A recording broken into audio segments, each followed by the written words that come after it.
ada hal-hal seperti itu lebih ke arah oknum, dan itu levelnya kan kabupaten kota, sehingga kita akan bekerjasama dengan provinsi. Tanpa ada lelang, porsinya harus jelas tanpa ada lelang. 5 triliun untuk Kadin, 3 triliun untuk Kadin tanpa ada lelang. Mereka yang mengaku sebagai pengusaha lokal diduga meminta jatah proyek senilai 5 triliun rupiah tanpa proses lelang. Sekelompok orang ini pun meminta agar dilibatkan dalam pembangunan proyek strategis nasional itu.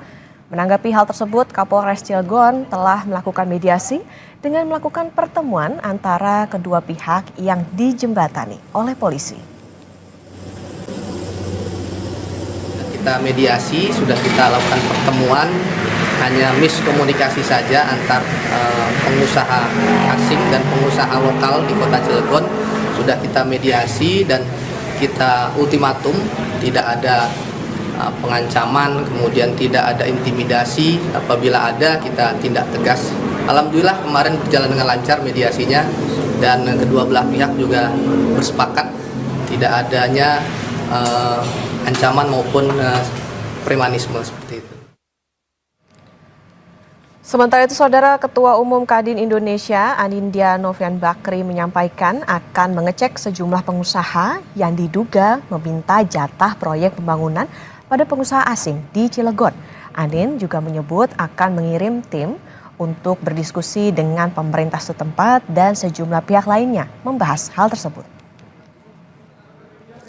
Hari Rabu itu Kadin bersama Gubernur Banten atau yang diutus bersama BKPM juga penegak hukum akan melihat. Jadi kalau ada hal-hal seperti itu lebih ke arah oknum, dan itu levelnya kan kabupaten kota, sehingga kita akan bekerjasama dengan provinsi, dan Kadin Indonesia juga mengerahkan WKUK hukum dan organisasi untuk benar-benar kita menindaklanjuti dan menyikapi secara bijak dan cepat.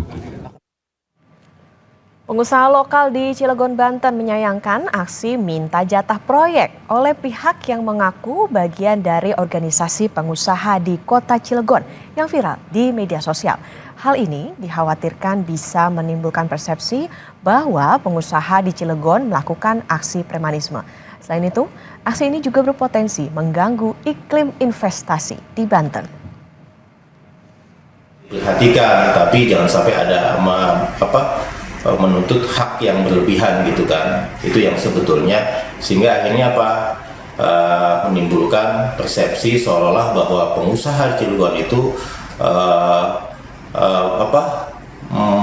menyatakan dirinya tidak beda jauh dengan premanisme gitu kan. Saya tidak mau seperti itu, bahwa posisi sebagai pengusaha harus kita jaga marwahnya.